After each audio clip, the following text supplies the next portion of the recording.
चल मॉड्यूल दो ना 2 मिनट। चलिए, हम मॉड्यूल नहीं है पता है, हम शुरू कर रहे हैं आज पार्ट 1। ठीक है, आज से पार्ट 1 का इंट्रोडक्शन दूंगा और कुछ नहीं। प्लीज प्लीज प्लीज सुन लो सारे लोग। पार्ट 1 इज व्हाट बेटा? Corporate accounts. Part 1 is what बेटा? Corporate account. पूरा सब्जेक्ट का नाम है corporate accounts and financial management. Part 2 का नाम था फाइनेंशियल मैनेजमेंट। पार्ट 1 का नाम है कॉर्पोरेट अकाउंट्स। कॉर्पोरेट अकाउंट्स अपने आप में 60 मार्क्स का आता है, फाइनेंशियल मैनेजमेंट अपने आप में 40 मार्क्स का आता है। क्लियरिटी है सबको? कॉर्पोरेट अकाउंट्स कितने का आता है बेटा? 60 का। और फाइनेंशियल मैनेजमेंट कितने का आता है? 40 का। यहां तक तो क्लियरिटी है। अगर मैं कॉर्पोरेट अकाउंट्स की आपसे बात करूं, आप मुझे एक बात ये बताओ, फाइनेंशियल अकाउंटिंग और कॉर्पोरेट अकाउंटिंग, इन दोनों के बीच में फर्क आपको पता है कि नहीं पता है? पहले मुझे ये बताइए, फाइनेंशियल अकाउंटिंग और कॉर्पोरेट अकाउंटिंग के बीच में किसी को फर्क पता हो? नहीं पता। हाँ, और फाइनेंशियल अकाउंटिंग जनरल। अच्छा, और सरल पे जाते हैं अपन। अकाउंटिंग और बुक कीपिंग में फर्क पता है क्या?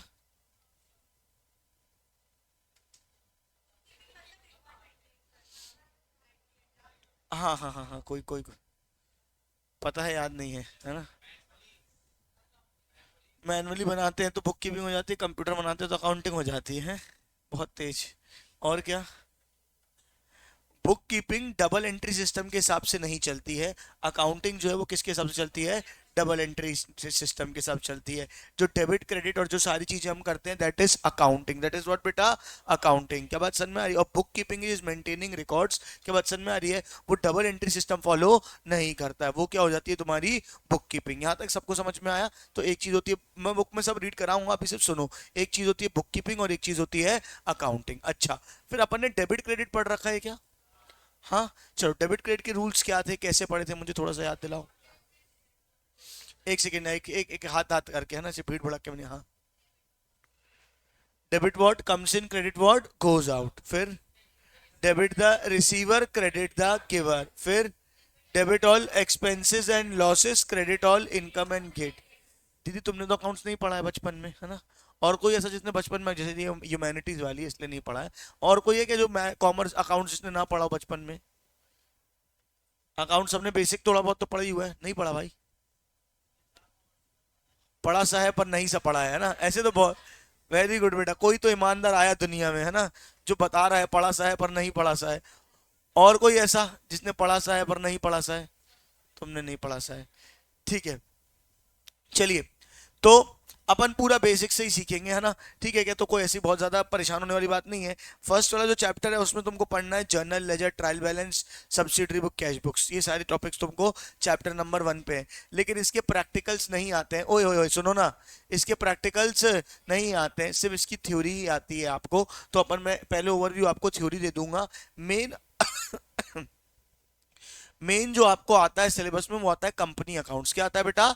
Company accounts. कॉर्पोरेट अकाउंट्स में कंपनी अकाउंट्स वाला पार्ट जो आपने 12th में पढ़ा था, शेयर्स, डिबेंचर्स, ये सारा पार्ट बहुत ज्यादा इंपॉर्टेंट होता है। ये आपके एग्जाम में अच्छे खासे मार्क्स का आता है।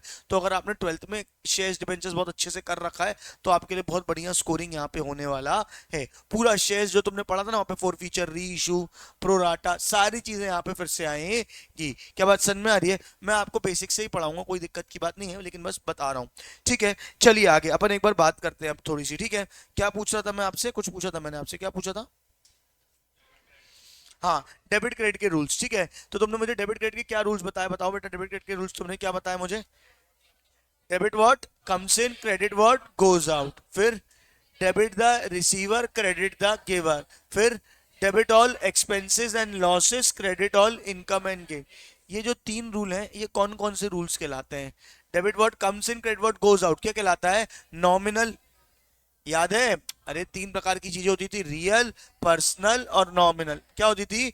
रियल, पर्सनल और नॉमिनल। रियल में क्या होता था? Debit what comes in, credit what goes out. याद आ रहा है? पर्सनल में क्या होता था? Debit the receiver, credit the giver. और नॉम और उसमें क्या होता था? Debit all expenses and losses, credit all income and gain. तो जब debit all expenses and losses, credit all income and gain बोला है तो ये बोला है नॉमिनल। जब debit word comes in, credit word goes out बोला है तो क्या बोला है? रियल। और डेबिट द रिसीवर और क्रेडिट द गिवर बोला है तो क्या बोला है, पर्सनल। ये सब यहां तक तो ठीक है। मुझे एक चीज बताओ, हम जो जर्नल एंट्रीज करते थे वो इन रूल्स के हिसाब से करते थे कि दूसरे के हिसाब से करते थे? दो प्रकार के रूल्स होते हैं, कुछ याद है? एक होते थे ट्रेडिशनल, एक होते थे मॉडर्न। ओए ओए, कुछ याद आ रहा है? एक होते थे ट्रेडिशनल, एक होते थे मॉडर्न। ये जो हमने पढ़े रियल, पर्सनल, नॉमिनल, ये क्या होते थे? ट्रेडिशनल। क्या होते थे? ट्रेडिशनल। लेकिन हम जर्नल एंट्री, लेजर, अकाउंटिंग को इसको ध्यान में रखते हुए नहीं करते थे, हम मॉडर्न रूल्स के हिसाब से करते थे। याद है क्या? क्या होते थे मॉडर्न रूल्स, बताओ? एसेट और एक्सपेंस, क्या क्या क्या? एसेट और एक्सपेंस बढ़ेंगे तो डेबिट। अरे याद आ रहा है? एसेट और एक्सपेंस बढ़ेंगे तो, एसेट कम होगा तो क्रेडिट। याद आ रहा है? लाइबिलिटी बढ़ेगी तो क्रेडिट। अरे यार, लाइबिलिटी बढ़ेगी तो क्रेडिट, लाइबिलिटी कम होगी तो डेबिट। कुछ याद आ रहा है? इनकम बढ़ेगी तो क्रेडिट, और इनकम कम होगी तो, है ना, पूरा जीवन भाग भाग के अकाउंट से भाग भाग के अपन सीएस में आए, है ना, और वापस आके उसने हमारा पल्लू पकड़ ही लिया। हाँ या नहीं बोलो बेटा? कोई बचना नहीं है जीवन में इससे, अगर कॉमर्स में आए हो तो। चलिए आइए एक बार अपन इसको थोड़ा सा मैं आपको लिख के बेसिक बेसिक जो जरूरी है वो बता देता हूँ। जो पहली बार भी सुन रहा है, जितना वो मैं बता रहा हूँ अगर उतना समझ पा रहा है तो कोई समस्या की बात नहीं है। ठीक है क्या?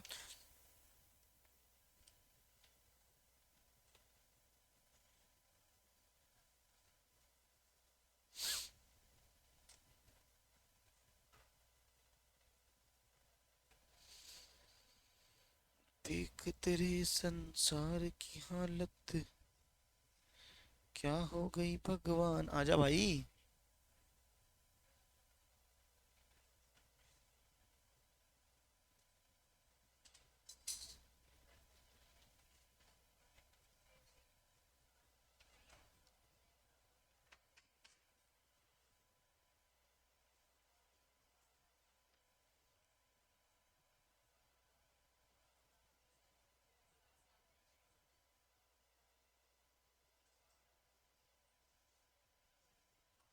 चलिए आइए। ये तो छोटा सा क्यों आ रहा है इसमें? कोई बात नहीं, अपन बाद में देखेंगे। पहले यहाँ देखो सब लोग, है ना। हम शुरू कर रहे हैं फाइनेंशियल अकाउंट से। किससे शुरू कर रहे हैं बेटा? फाइनेंशियल अकाउंट से। एक होती है फाइनेंशियल अकाउंटिंग, एक होती है कॉर्पोरेट अकाउंटिंग। एक क्या होती है? फाइनेंशियल अकाउंटिंग, और एक क्या होती है? Corporate accounting. फाइनेंशियल अकाउंटिंग होती है किसी भी बिजनेस की अकाउंटिंग, किसी भी बिजनेस की अकाउंटिंग, किसी भी बिजनेस की अकाउंटिंग मतलब किसी भी फॉर्म ऑफ बिजनेस की अकाउंटिंग। फॉर्म ऑफ बिजनेस अलग अलग कौन कौन से हो सकते हैं पहले बताओ? सोल प्रोप्राइटर, पार्टनरशिप, कंपनी, ठीक है क्या, और क्या, cooperative society, Hindu undivided family. ठीक है क्या? कंपनी लेवल को छोड़ के अगर आप एक सोल प्रोप्राइटर बिजनेस की अकाउंटिंग कर रहे हो तो वो फाइनेंशियल अकाउंटिंग कहलाती है। क्या कहलाती है? फाइनेंशियल, या ओवरऑल अकाउंट जो बनाते हैं वो फाइनेंशियल अकाउंटिंग कहलाती है। फाइनेंशियल अकाउंटिंग में कंपनी स्पेसिफिक की जो अकाउंटिंग होती है वो क्या कहलाती है आपको? Corporate accounting. क्या कहलाती है बेटा? Corporate accounting. तो आपके सिलेबस जो है उसमें कॉर्पोरेट अकाउंटिंग है, जिसमें चैप्टर 1 उनने आपको क्या दिया है? सिर्फ फाइनेंशियल अकाउंटिंग का इंट्रोडक्शन दिया है। क्या दिया है? चैप्टर 1 में उन्होंने क्या दिया है? फाइनेंशियल अकाउंटिंग का इंट्रोडक्शन। देख लो ध्यान से। दो, अरे बाप रे, दो प्रकार की अकाउंटिंग होती है। एक होती है फाइनेंशियल अकाउंटिंग, एक होती है यहाँ पे, होती है और भी प्रकार की, अभी मैं यहाँ पे दो में बाइफरकेट कर रहा हूँ, फाइनेंशियल अकाउंटिंग और कॉर्पोरेट अकाउंटिंग। बोलो हाँ या नहीं? सोल प्रोपराइटर और बाकी सारे बिजनेस फर्म के लिए क्या लगती है? Financial accounting. कंपनी के लिए क्या लगती है? Corporate accounting. बोलो हाँ या नहीं? बुक कीपिंग और अकाउंटिंग में मैंने आपको फर्क बता दिया है। बुक कीपिंग और अकाउंटिंग में मैंने आपको क्या फर्क बता दिया है? बुक कीपिंग क्या होती है? डबल एंट्री सिस्टम को फॉलो नहीं करती है, इससे मेंटेनेंस ऑफ रिकॉर्ड होता है। जब डबल एंट्री सिस्टम से प्रॉपर अकाउंटिंग स्टैंडर्ड्स को फॉलो करके रूल्स एंड रेगुलेशन के हिसाब से अकाउंटिंग की जाए तो वो कहलाती है आपकी क्या बेटा? मतलब कि अकाउंटिंग। क्या कहलाती है? अकाउंटिंग। क्लियर है क्या? उसके बाद आपके में जो जो चीजें दी हुई हैं मैं धीरे धीरे आगे बढ़ूंगा।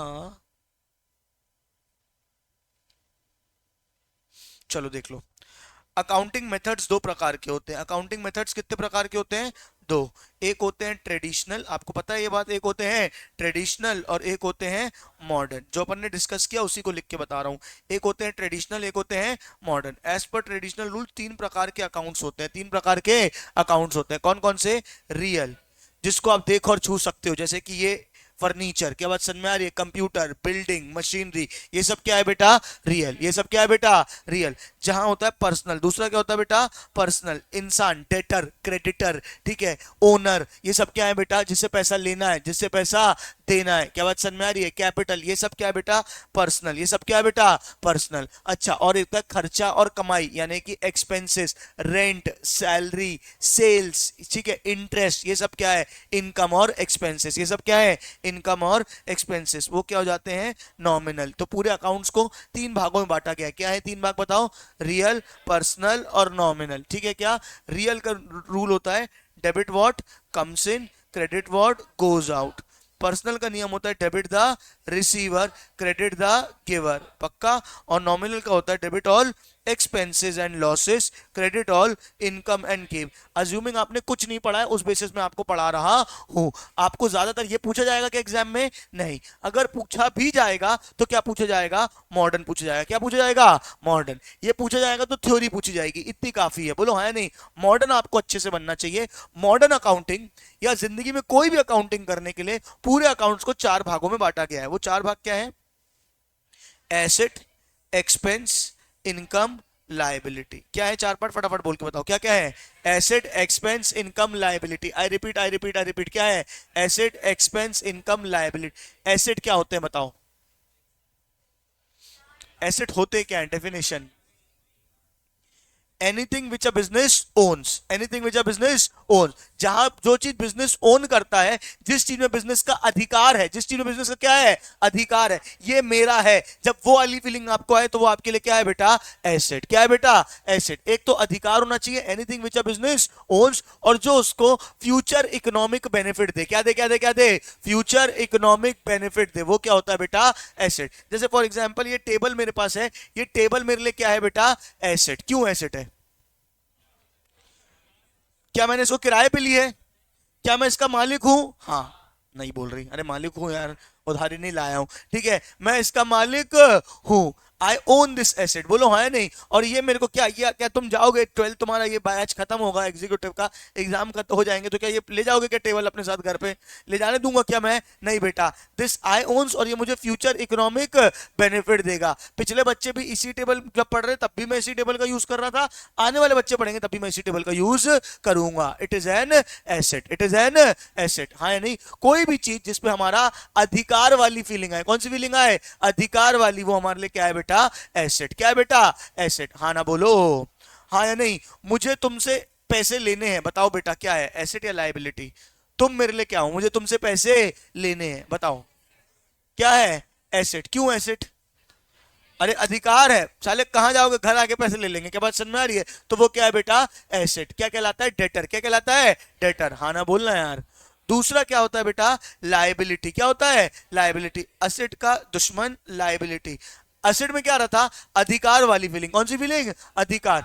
जब लायबिलिटी में बोझ वाली फीलिंग आए, हाय राम पैसा चुकाना है, हाय राम पैसा चुकाना है, ये क्या हो जाएंगी बेटा, लायबिलिटी। क्या हो जाएगी, लायबिलिटी। नहीं समझ में आ रहा है, मैंने लोन लिया, मेरे लिए क्या है, लायबिलिटी। मुझे तुमको पैसा चुकाना है, मेरे लिए क्या है, लायबिलिटी। बात बात में तुम आ जाते हो, हमारा पैसा दो, तुमको देख के मेरे सर पे क्या आता है बेटा, बोझ आता है कि ये राम इसको पैसा देना है, तो ये क्या है बेटा, लायबिलिटी। क्लैरिटी है सबको।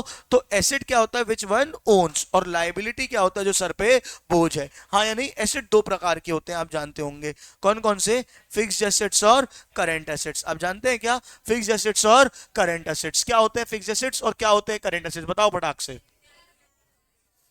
जो आने वाले साल में एक साल से ज्यादा चलेंगे, हाँ या नहीं, एक साल भी नहीं, ऑपरेटिंग साइकिल से ज्यादा चलेंगे, वो क्या कहलाते हैं, फिक्स्ड एसेट्स। क्या कहलाते हैं, फिक्स्ड एसेट्स, हाँ ना बोलना यार। और जो एक साल के अंदर खत्म हो जाएंगे, एक साल में यूज होकर खत्म हो जाएंगे, वो क्या कहलाते हैं, करंट। ये सब आपने पढ़ रखा होगा 11वीं 12वीं में, रिपीट हो रहा है सब, हाँ या नहीं बोलो। तो विद इन 12 मंथ्स मुझे तुमसे पैसा लेना है, 2 महीने के अंदर चुका देना, तो तुम क्या हो बेटा, करंट एसेट। क्या हो बेटा, करंट एसेट। अरे मेरे को तुमसे पैसा लेना, देते रहना 5-7 साल में, कोई दिक्कत की बात नहीं है, क्या हो जाएगा, फिक्स्ड एसेट्स। क्या बात समझ में आ रही है। जो विद इन 12 मंथ्स कैश में कन्वर्ट हो जाए, वो क्या होते हैं, करंट एसेट्स। करंट एसेट्स के एग्जांपल दो, इन्वेंट्रीज। क्या, इन्वेंट्रीज यानी कि स्टॉक जो रखा हुआ है, अभी बच गया अगले साल बिक जाएगा, बोलो है नहीं, इन्वेंट्रीज।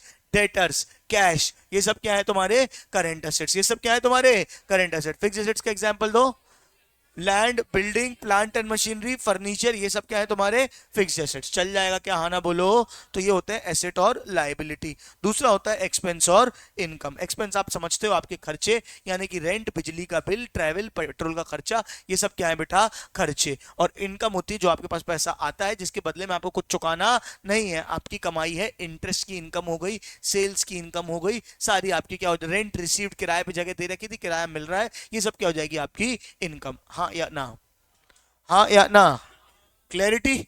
चलिए, तो अब नियम क्या बने डेबिट क्रेडिट के। एसेट और एक्सपेंस एक टीम में है, ये डेबिट टीम कहलाती है। लायबिलिटी और इनकम दूसरी टीम में, हाँ ना बोलना यार। एसेट और एक्सपेंस एक टीम में और लायबिलिटी और इनकम दूसरी टीम में। एसेट और एक्सपेंस बढ़ते हैं तो क्या होते हैं बेटा, डेबिट। एसेट और एक्सपेंस बढ़ते हैं तो क्या होते हैं, डेबिट। एक्सपेंस कम तो नहीं होता, लेकिन अगर एसेट कम होता है तो क्या हो जाता है बेटा, क्रेडिट। क्या हो जाता है, क्रेडिट। एसेट बढ़ेगा तो, एसेट बढ़ेगा तो, कम होगा तो, एक्सपेंस बढ़ेगा तो डेबिट, पक्का।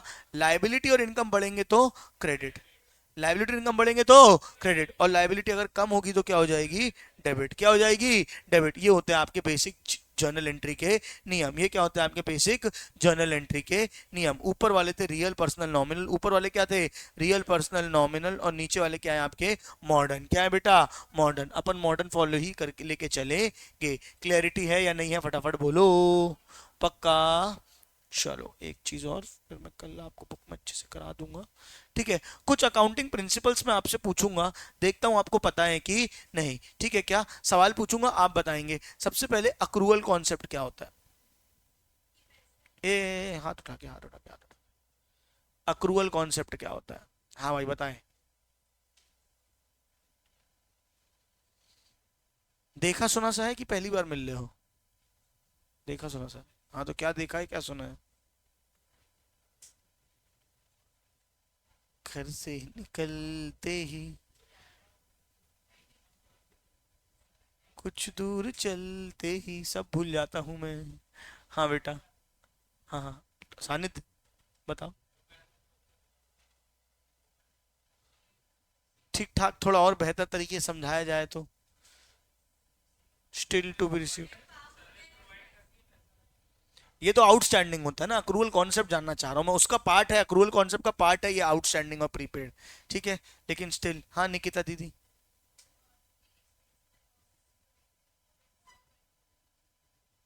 हाँ तो करना पड़ता है, इसमें अक्रूवल क्या है। नहीं नहीं, जय माता दी। और कोई, और कोई, और कोई।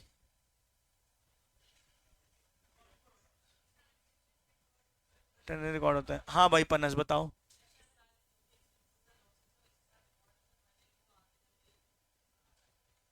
वेरी गुड, और इसको एकदम क्रिस्प एक लाइन में अगर कोई बता दे तो। Expenses are recorded when they become due. Expenses are recorded when they become due, whether paid or not. क्या मतलब है इसका, क्या मतलब है, क्या मतलब है, सुनना ध्यान से। मैंने एक घर किराए पे लिया, मैंने एक घर क्या लिया, किराए पे, और मैंने पिछले 3 महीने से किराया नहीं भरा, या मैंने पूरे साल किराया नहीं भरा। पूरे साल में घर पे रहा पर मैंने किराया नहीं भरा। मेरा मकान मालिक आया, मेरे को बोल रहा है पैसे दो। मैंने कहा अभी नहीं दूंगा, अगले महीने दूंगा, अगले साल दूंगा। उसने बोला ठीक है कोई बात नहीं यार, घर की बात है, अगले साल दे देना। मैंने पूरे साल 1 रुपया किराया नहीं भरा है। बताओ मेरा किराया का खर्चा हुआ है कि नहीं हुआ है, हुआ है कि नहीं हुआ है। क्यों, पैसे तो गए नहीं, मैंने पैसे तो दिए ही नहीं। लेकिन मैं रह तो लिया, मैंने सर्विस यूज तो कर ली। क्या मैं कल मकान खाली करके जाऊंगा तो मेरे को छोड़ेगा कि मेरी कॉलर पकड़ेगा, साले पैसा दे।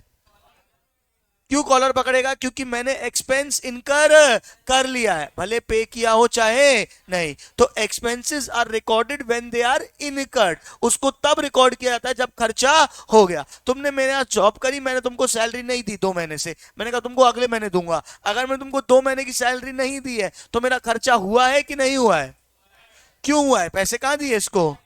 लेकिन सर्विस अवेल कर ली है, अब पैसा देना बन गया है, ड्यू हो गया है, भले पे किया हो चाहे नहीं। क्या बात समझ में आ रही है। उसी इसका ऑपोजिट एग्जांपल सुनना ध्यान से। मैं जिस घर में रहता हूं, मैंने इससे एक मकान लिया किराए पे, और अभी रहना शुरू नहीं किया है। मैंने कहा ये ले भाई साल भर का किराया एक बार में पकड़ ले।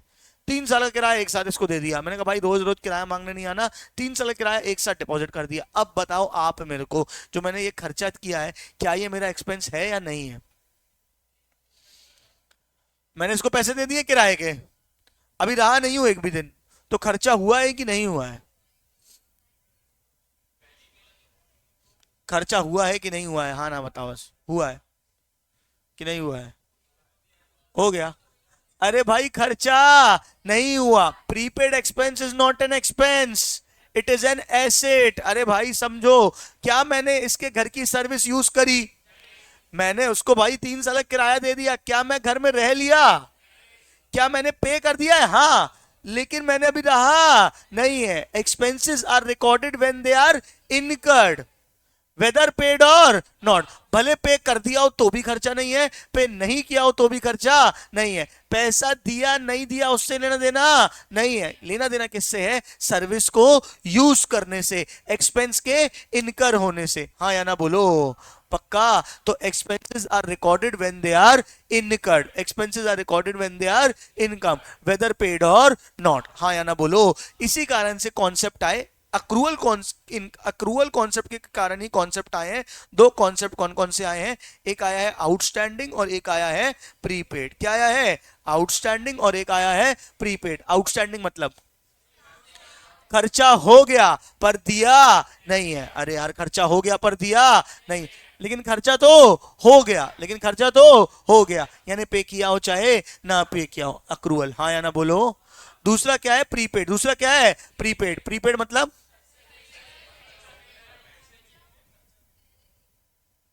क्या हो गया बहन, क्या कर रही हो?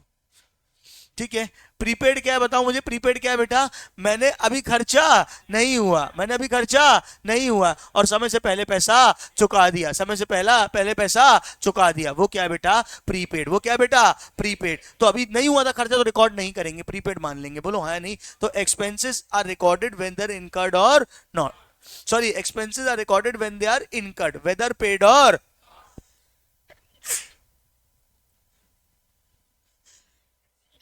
बच्चे मन में गाली देते हुए, कोई बात नहीं बेटा। दूसरा क्या है बेटा? इनकम। क्या है बेटा? Income. Income are recorded when they become due. Incomes are recorded when they become due, whether received or not, whether received or not. मेरी कमाई हो गई, तुमने मेरे से माल खरीदा, उधारी में खरीदा, क्या मुझे पैसे देके गए? क्या मुझे पैसे देके गए? मेरी कमाई हुई कि नहीं हुई? हुई कि नहीं हुई? पैसा मिला चाहे नहीं मिला, पैसा लेनदारी बन गई ना, कि तुम मुझे पैसा दोगे, इनकम हो गई। हाँ या नहीं बोलो? मैंने तुमको ब्याज पे पैसा दिया, पिछले 6 महीने से तुमने मुझे ब्याज नहीं दिया है, लेकिन 6 महीने हो गए, बताओ ये 6 महीने का ब्याज मेरी इनकम हुई है कि नहीं हुई है? ये 6 महीने का ब्याज मेरी इनकम हुई है कि नहीं हुई है? क्यों हुई है? क्योंकि 6 महीने हो गए, ब्याज ड्यू हो गया, अब मैं तुमको छोड़ूंगा थोड़ी, ब्याज तो तुमसे लेके रहूंगा। हाँ या नहीं बताओ ना? तो expenses are recorded whether when they become due, whether paid or not. Similarly, income are recorded when they become due, whether received or not. खर्चे को कब रिकॉर्ड करते हैं? जब खर्चा होता है। अरे डेड बॉडीज, खर्चों कब रिकॉर्ड करते हैं? जब खर्चा होता है। और इनकम को कब रिकॉर्ड करते हैं? जब इनकम होती है, चाहे पैसा मिला हो चाहे ना मिला हो। एक्सपेंस के केस में पैसा दिया हो चाहे ना दिया हो। ये कौन सा कॉन्सेप्ट है बेटा? Accrual concept. कौन सा कॉन्सेप्ट है? Accrual concept. हाँ या ना बोलो? एग्जाम में थ्योरी में आ सकता है। दूसरा होता है एक कॉन्सेप्ट, मुझे बताओ सुना होगा आपने, कंजर्वेटिज्म। कौन है ये? Conservatism concept. अच्छा, इसका दूसरा नाम सुना होगा, प्रूडेंस।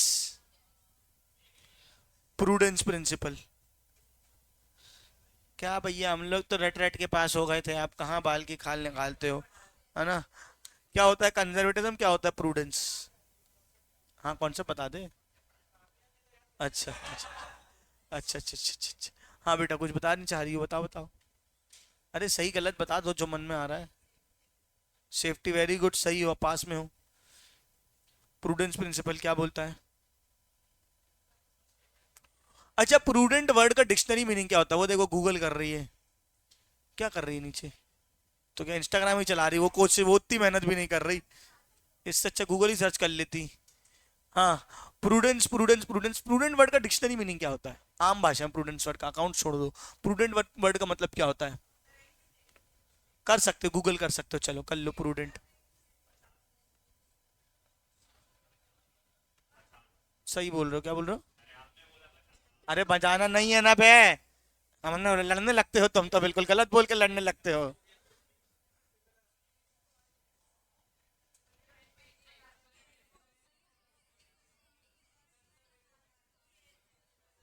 अकाउंट्स वाला मैंने प्रूडेंट वर्ड का मतलब होता है थोड़ा कॉशियस रहना, थोड़ा ध्यान से रहना, थोड़ा समझदार। प्रूडेंस का एक मतलब होता है विवेकशीलता, समझदारी भी होता है। चलो चलो चलो चलो, अब मैं बताता हूं। प्रूडेंस का मतलब होता है समझदारी, तो कंजर्वेटिज्म का मतलब होता है बचा के चलना। कंजर्वेटिज्म का मतलब, प्रूडेंस का मतलब नहीं होता है। प्रूडेंस का मतलब क्या होता है बेटा? समझदारी, थोड़ा कॉशियस रहना। क्या बात समझ में आ रही है? तो प्रूडेंस प्रिंसिपल ये बोलता है कि थोड़ा समझदार बनो, थोड़े कॉशियस बनो, थोड़े कंजर्वेटिव बनो, बच के चलो। आने वाले खर्चों को रिकॉर्ड कर लो, आने वाले खर्चों को रिकॉर्ड कर लो, लेकिन आने वाली इनकम को रिकॉर्ड मत करना। फिर से क्या क्या क्या? आने वाले खर्चों को रिकॉर्ड कर लो। तुम प्रोविजन बनाते हो, प्रोविजन फॉर डाउटफुल डेट्स, क्या मतलब होता है इसका? हो सकता है पैसा डूब जाए। हाँ, प्रोविजन फॉर डिस्काउंट, हो सकता है डिस्काउंट देना पड़ जाए। अरे हाँ ना बोलना यार। तो प्रूडेंस मतलब क्या बोलता है? आने वाले खर्चों को रिकॉर्ड कर लो, पर आने वाली इनकम को रिकॉर्ड मत करना। फिर से क्या क्या? आने वाले खर्चों को रिकॉर्ड कर लो, पर आने वाली इनकम को रिकॉर्ड मत करना। ये कौन बोलता है? Prudence principle. इसलिए तुमने ये सुना होगा, कभी भी प्रोविजन जो सुने वो खर्चों के सुने। Provision for doubtful debts, provision for discount, provision for electricity, सब खर्चों के प्रोविजन सुने। कोई इनकम का प्रोविजन सुना है कि हो सकता है कमाई हो जाए? नहीं, आने वाले खर्चों को रिकॉर्ड कर सकते हैं, आने वाली इनकम को रिकॉर्ड नहीं कर सकते। ये कौन बोलता है? कंजर्वेटिज्म या प्रूडेंस। कौन बोलता है? कंजर्वेटिज्म या प्रूडेंस। अच्छा, एक बात आपने सुनी है क्या, मुझे बताना। इन्वेंट्री मतलब क्या होता है, पहले तो ये बताओ। Stock is valued at cost or NRV whichever is lower, ऐसा कुछ सुना है क्या?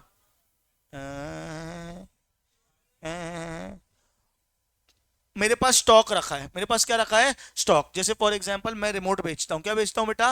रिमोट। मेरे गोदाम में 100 रिमोट पड़े हैं। कितने रिमोट पड़े हैं? 100। ये मैंने खरीदे थे 100 रुपए के। कितने खरीदे थे? 100 रुपए के। और उसकी मार्केट वैल्यू हो गई है कम होकर 80 रुपए। क्या हो गई है? 80 रुपए। बताओ, मैं अपने गोदाम में जो मेरे गोदाम में जो रिमोट पड़े हैं उसकी वैल्यू कितनी दिखाऊंगा, 100 या 80? मैं खरीद के आया था 100 पे, मैं खरीद के आया था 100 पे। रखे रखे 20 रुपए दाम कम हो गया, रखे रखे 20 रखे थे दो एक आध महीने से, आज दाम कम हो गया, अब दाम कितना हो गया? 80। तो मेरा जो इन्वेंट्री है, मेरा स्टॉक है, मैं उसको कितने पे दिखाऊंगा? मेरे पास कितने 1000 पीस, 100 पीस पड़े हैं, 100 इंटू 80, 8000 दिखाऊंगा, या 100 इंटू 100, 10,000 दिखाऊंगा? क्या दिखाऊंगा? सवाल समझे मेरे, कि मैं ये खरीद के आया हूं 100 में दिखाऊंगा कि 80 में? कितने में? 80 में। अच्छा, अगले दिन दाम 120 हो गया, अब 100 पे दिखाऊंगा, 100 पे दिखाऊंगा कि 120 पे कि 80 पे? सवाल समझ रहे हो मेरा? पहले 100 का खरीदा, 80 हो गया, तो तुमने कितना बोला? 80। फिर मैंने 100 का खरीदा, 120 हो गया, तो किस पे दिखाओगे, 100 पे कि 120 पे? 120 पे क्यों नहीं? सुनो, अकाउंटिंग स्टैंडर्ड 2 बोलता है, अकाउंटिंग स्टैंडर्ड 2 बोलता है inventories are recorded cost or market value, cost or market value which ever is lower. अरे, cost or market value which ever is lower. Cost कितना था? 100, और मार्केट वैल्यू कितनी थी? 80। तो कितने पे रिकॉर्ड किया? 80। अच्छा, मार्केट वैल्यू 120 हो गई, तो कॉस्ट कितनी थी? 100, मार्केट वैल्यू कितनी थी? 120, विच एवर इज लोअर, कितना हो गया? 100। समझ में आया क्या क्यों ऐसा बोला गया? जब कॉस्ट कम हुई, जब मार्केट वैल्यू कम हुई, तो फायदा हुआ कि नुकसान? अरे, 100 से चीज 80 की हो गई, मेरे पास 100 के रिमोट पड़े थे, 80 की हो गए, फायदा हुआ कि नुकसान? नुकसान को रिकॉर्ड कर लो, आने वाले नुकसानों को रिकॉर्ड कर लो। जब बेचूंगा तो 80 का बिकेगा, इसलिए नुकसान को रिकॉर्ड कर लिया। कितने पे दिखा दिया? 80 में। अरे हाँ ना बोलना यार। अच्छा, 100 का 120 हो गया, 100 का क्या हो गया? 120। नुकसान है कि फायदा? फायदे को रिकॉर्ड मत करो, कितने में ही दिखाओ, 100 में। हाँ या ना बोलो। इसलिए inventories are recorded at cost or market value. क्या क्या क्या? कॉस्ट और मार्केट वैल्यू नहीं बोलते, एनआरवी बोलते हैं, नेट रियलाइजेबल वैल्यू। क्या बोलते हैं? Net realisable value. तो inventories recorded at cost or NRV, cost or NRV whichever is whichever is lower. नहीं आई बात समझ में? ये विच एवर इज लोअर में हम रिकॉर्ड करते हैं और ये होता है कंजर्वेटिज्म या प्रूडेंस प्रिंसिपल के कारण। व्हाट इज कंजर्वेटिज्म या prudence principle? Expenses are record, sorry, conservatism पे क्या होता है?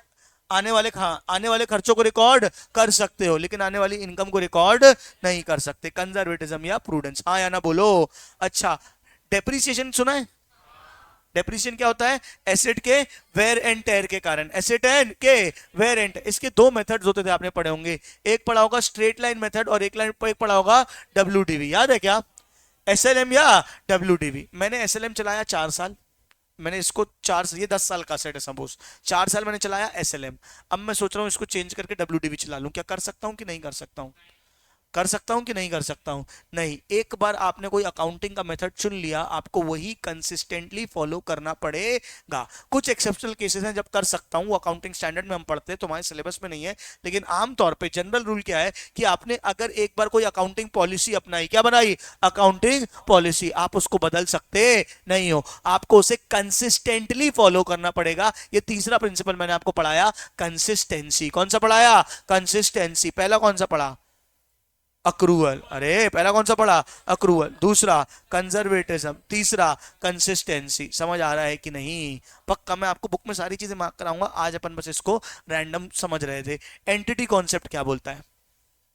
ये तो सबने सुना होगा, पूरी 12वीं मैंने तो एकदम, जो 12वीं मुझसे पढ़े उनको तो मैंने भर भर के पढ़ाया है एंटिटी कॉन्सेप्ट। बिजनेस और बिजनेसमैन अलग अलग। कैपिटल को क्या मानते हो? Asset, expense, income, liability. Capital क्या है? Asset, expense, income, liability. अरे ओनर ने कैपिटल लगाई, अकाउंटिंग हमेशा बिजनेस की होती है, बिजनेस के लिए कैपिटल क्या है? Asset, expense, income, liability. Liability, capital is a liability. अरे यार capital is a liability. Why capital is a liability?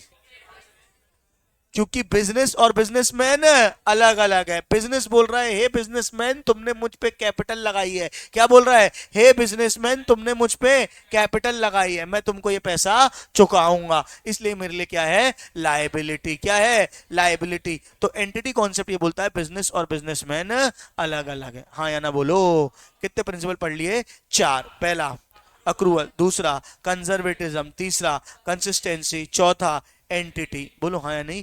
5वां। अच्छा मुझे बताओ एसेट और एक्सपेंस में क्या फर्क है? ये बेटा बना पूरा 11-12 पढ़ा हुआ, इसलिए थोड़ी स्पीड मेंटेन करके चल रहा हूं मैं, फिर भी थोड़ा बेसिक बता रहा हूं। अगर किसी को लगे ना कि भैया बहुत तेज हो रहा है, नहीं समझ में आ रहा, तो मेरे को एक बार हिंट कर देना, ठीक है ना? तो तुम्हारे ऊपर है, बाकी तो तुम जानते ही हो, जिसने करी शर्म उसके फूटे करम, है ना? तो तुम्हें कहीं भी कुछ लगे तो बिल्कुल दिलेरी से बोल देना काका पढ़ पढ़ा जा रहा है, कुछ समझ नहीं आ रहा, थोड़ा धीरे बताओ, तो अपन धीरे कर लेंगे उसको, ठीक है क्या? चिल करना जीवन में। एसेट और एक्सपेंस में क्या फर्क होता है? ठीक है ठीक है ठीक है। खर्चा देखो, मैंने रेंट पे किया वो भी खर्चा है, पैसे गए। मैंने मशीनरी गई वो भी खर्चा है, पैसे गए। बोलो हाँ या नहीं? लेकिन जो रेंट है वो 1 साल के अंदर यूज होके खत्म हो जाएगा, अगले साल फिर देना पड़ेगा, हाँ ना बोलो? और जो एसेट है वो सालों साल चलेगा। अरे हाँ ना बोलना यार। एसेट की मैंने आपको डेफिनेशन बनाई नहीं, जो आपको क्या देता है? फ्यूचर इकोनॉमिक बेनिफिट देता है। क्या देता है? Future economic benefit. आने वाले कई सालों तक चले, वो क्या है बेटा? एसेट। वो क्या है बेटा? एसेट। जो 1 साल के अंदर यूज होके खत्म हो जाए वो क्या है बेटा? एक्सपेंस। हाँ नहीं? हाँ। तो आप किसी चीज को एसेट मान रहे हो, मतलब मान रहे हो कि ये सालों, मैं मान के चलो, अच्छा बताओ ये कंप्यूटर मेरे लिए क्या है? एसेट या एक्सपेंस? क्यों एसेट? क्योंकि ये कई सालों तक चलेगा। जब आप ये सारी बातें कर रहे हो, आपके मन में एक अजम्पशन है कि आप धंधे को कई साल तक चलाने वाले हो। अगर मैं ये बोलूं मैंने बिजनेस 1 ही साल के लिए खोला है, बस तुम्हारा बैच होगा उसके बाद मैं बंद कर दूंगा, हे भगवान ऐसा कुछ ना हो, ठीक है क्या? लेकिन स्टिल, है ना, अगर मैं तुमको बोलूं कि वाला बैच खत्म होगा मैं बिजनेस बंद कर दूंगा, बताओ बेटा क्या कोई भी चीज एसेट रह जाएगी? हम पूरी अकाउंटिंग ये मान के चल रहे हैं, गोइंग कंसर्न मान के चल रहे हैं। क्या चल रहे हैं? गोइंग कंसर्न, कि धंधा कई सालों तक चलने वाला है, तभी आप उसको क्या मानते हो? एसेट। हाँ या ना बोलो?